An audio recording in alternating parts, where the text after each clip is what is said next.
Everyone, कैसे हैं आप लोग। तो आप लोगों का फाइनल अलॉटमेंट जो है वो एनसीसी राउंड 1 का आ चुका है।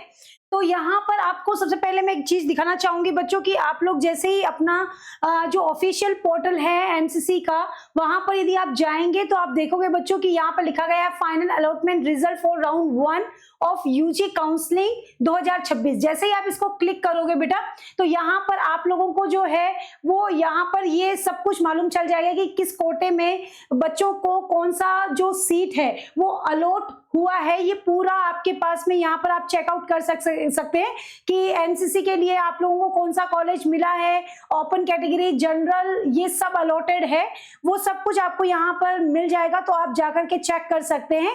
अब आपको यहाँ पर किस कैटेगरी में कितनी कट ऑफ गई है उसकी पूरी समरी में फटाफट आपको समझा देती हूँ, ताकि आप बच्चों को कोई भी प्रॉब्लम ना हो, आप फटाफट इस बात को समझ सके कि हमें जान लेना है कि आपकी जो जनरल कैटेगरी है उसकी कट ऑफ कितनी गई है, ओबीसी, एससी, एसटी की, एमबीबीएस और बीडीएस के लिए। तो यहाँ आप देख पा रहे हैं बच्चों, जनरल के लिए अगर आप देंगे तो यहाँ पर आपकी जो कट ऑफ है वो जैसा कि हमने कहा था राउंड उसके अकॉर्डिंग ही गई है ना, 22,000 के करीब गई है। और बीडीएस की जो क्लोजिंग रैंक है वो 41,000 समथिंग है। वहीं ओबीसी की 23,750 गई है और बीडीएस की बच्चों 42,000 कुछ गई है ना, 60 गई है।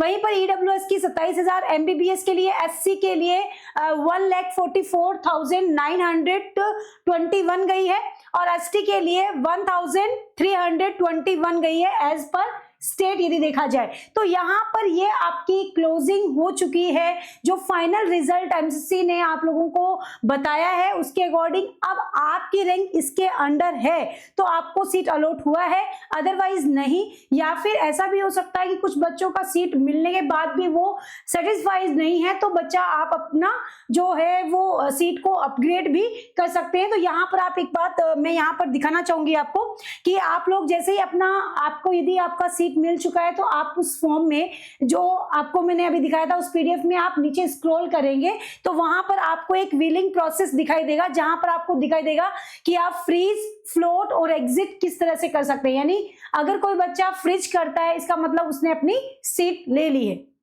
फ्लोट का मतलब होता है कि आपने सीट नहीं लिया है और आप अपग्रेड करना चाहते हैं, लेकिन कुछ बच्चे हैं जो सीट भी नहीं ले रहे हैं, फ्रिज भी नहीं कर रहे हैं, तो वो एक तरह से फ्री एग्जिट मार रहे होते हैं। इस बात को ध्यान रखें, ठीक है। तो यहाँ पर आपको देखना है कि आपको ऑप्शंस जो हैं वो किस तरह से चूज करना होता है। तो यहाँ पर लिखा हुआ है कि जो फ्रीज का मतलब होता है choose when satisfied with the allotted college required physical verification for reporting, है ना।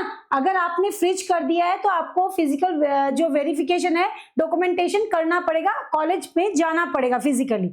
सेकेंड है कि आपने फ्लोट कर दिया, तो फ्लोट का मतलब है choose when you want to upgrade to a better college in round 2, है ना, रिक्वायर्ड ऑनलाइन डॉक्यूमेंट वेरिफिकेशन। आपको ऑनलाइन वेरिफिकेशन दोनों को करना है, चाहे फ्रीज करो चाहे फ्लोट करो, लेकिन जो फ्रीज कर रहा है उसे फिजिकली कॉलेज जाना पड़ेगा, ठीक है। लेकिन फ्लोट वाले को केवल ऑनलाइन ही अपना डॉक्यूमेंटेशन करवाना है।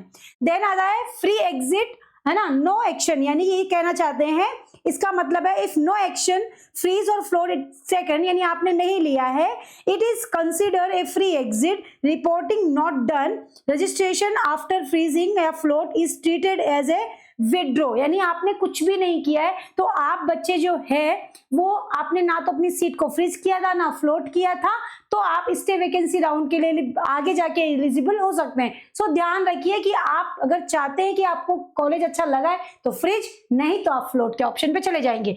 देन आता है कि आप सबसे बड़ी इंपॉर्टेंट बात, हर बच्चे को जिसको सीट मिली है उसे डॉक्यूमेंट वेरिफिकेशन कराना है।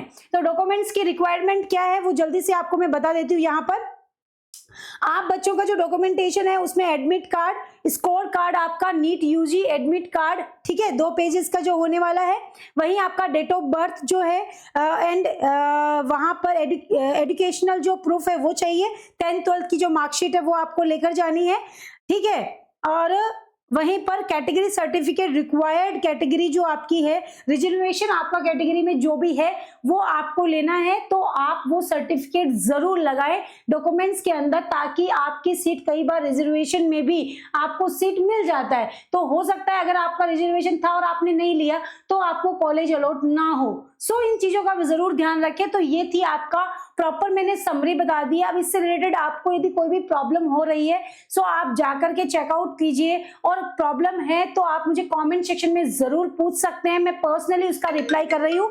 और साथ में आप बच्चे जो हैं वो यहाँ पर ये भी मैं यहाँ पर बिल्कुल फ्री काउंसलिंग करवा रही हूँ। सो आप जितना हो सकता है आप पूछो, अपना कॉलेज में कोई प्रॉब्लम आ रहा है आपको सीट अलॉटमेंट में तो जरूर पूछे।